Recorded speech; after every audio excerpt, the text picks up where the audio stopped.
からとても近いと、歴史情緒非常にあふれる不動産でもあります。すごい、こ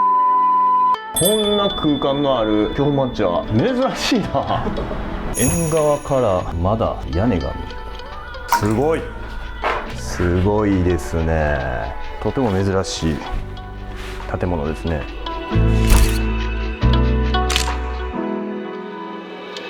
視聴者様からの本日はリクエストもありまして、こういった格好で撮影に挑まさせていただいてます。今日は12344個1の京町屋のご紹介になります。どうぞ。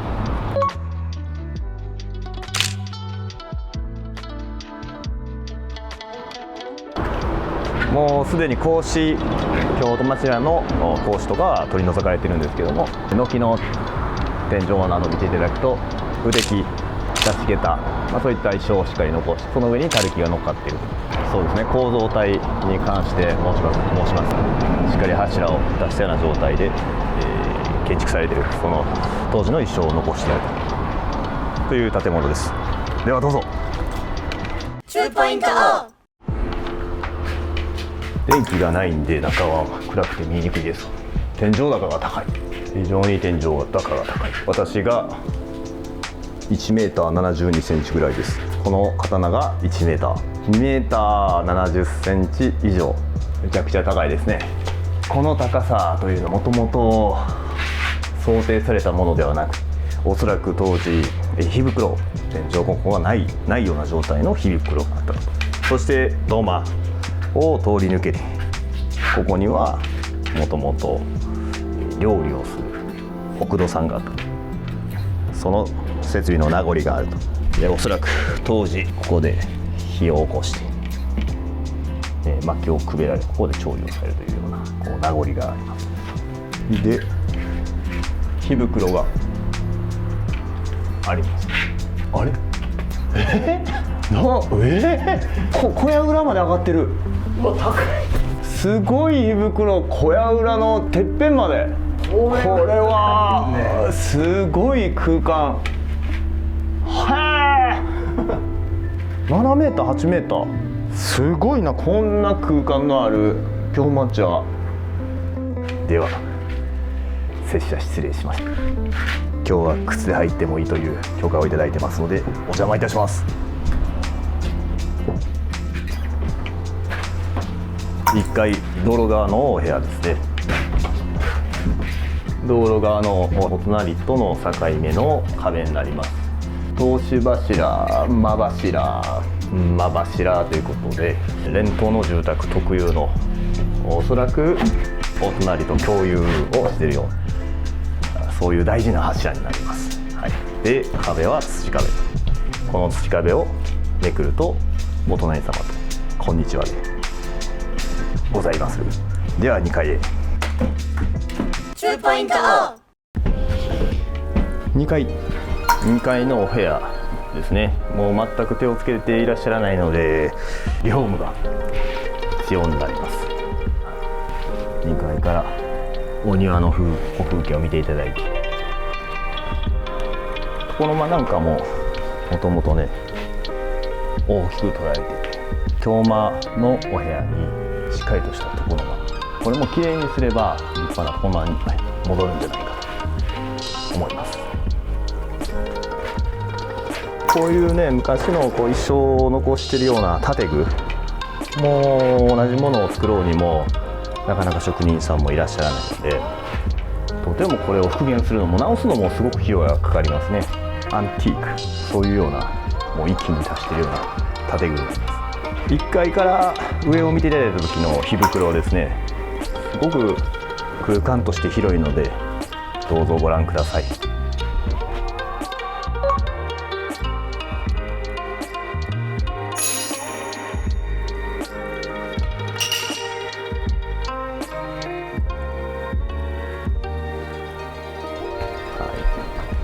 2階道路側のお部屋です。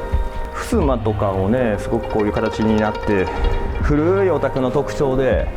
少しマニアックなんですけどね、この襖っていうのは修繕する時に上からいろんなものを貼って綺麗に見た目を綺麗にするんです。上から新しい襖を貼り付けてるんですけど、中見ると昔の襖、こういう文字が書いてあるもの、こういうものも出てくるので、時代時代によって、いつからこの襖が使われてたのかとか、そういう細かなところで分かったりしますね。こういう形で昔の襖がねありますね。分かりやすい。時々ね、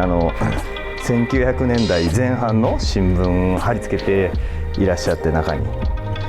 そういう風な襖もあるので、すごく歴史を感じさせられる細かな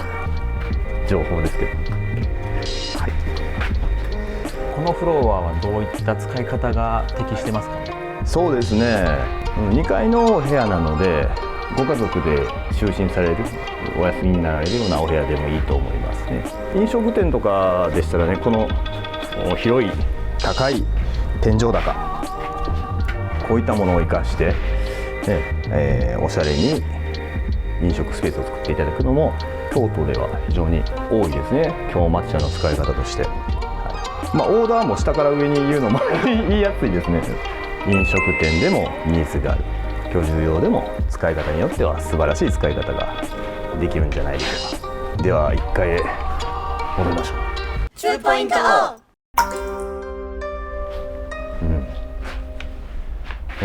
時代時代でね、この辺はもう高島屋さんのね割と新しいですけど、それでもそうになってますね、歴史が。そうですね、新聞なんかを貼っていらっしゃったりしますとね、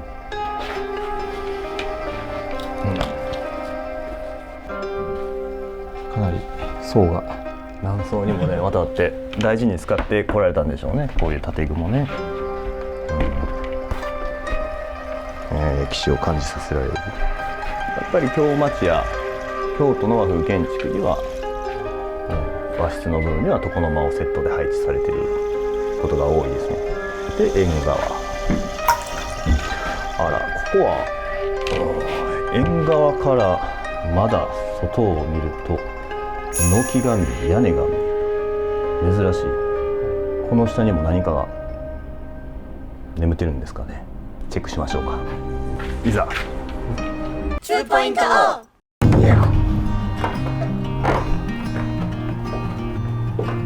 おー、すごいすごいですね。ちょうど1階部分の床で銅差しで支えられている、土壁。この地下が作られた時代も決して新しくはないですね。奥も深いですね。すごいな。この辺りは近代になってからコンクリート流し込んで施工されて補強されてる、ここなのかもレンガで補強をされて、京都ではね地下がある京町屋、数はそれほどないんですけど、過去に何度も見てますね。防空壕で、利用するために、戦中に掘られたもので、それをその後に、戦争も終わって穏やかな時期になった時にですね、収納するためのスペースとして補強されて利用されているようなケースで、最近の、使われ方で言いますと、どんどんこうおしゃれに機能的に利用される形が多くなってきまして、例えば、おしゃれな書斎にされたりワインセラーにされたり、そういう風な利用のされ方もしてます。あるいはシアタールームとか書斎で利用されるとやっぱり静かで、やっぱり夏京都も暑くなりますけど、夏は涼しい、で冬は比較的暖かいで、お庭がね地下にもかかわらず隣接しているのでね、比較的風通しも良くなってくると思うんですね。ですので使い方によっては抜群の利用方法があるんじゃないでしょうかね。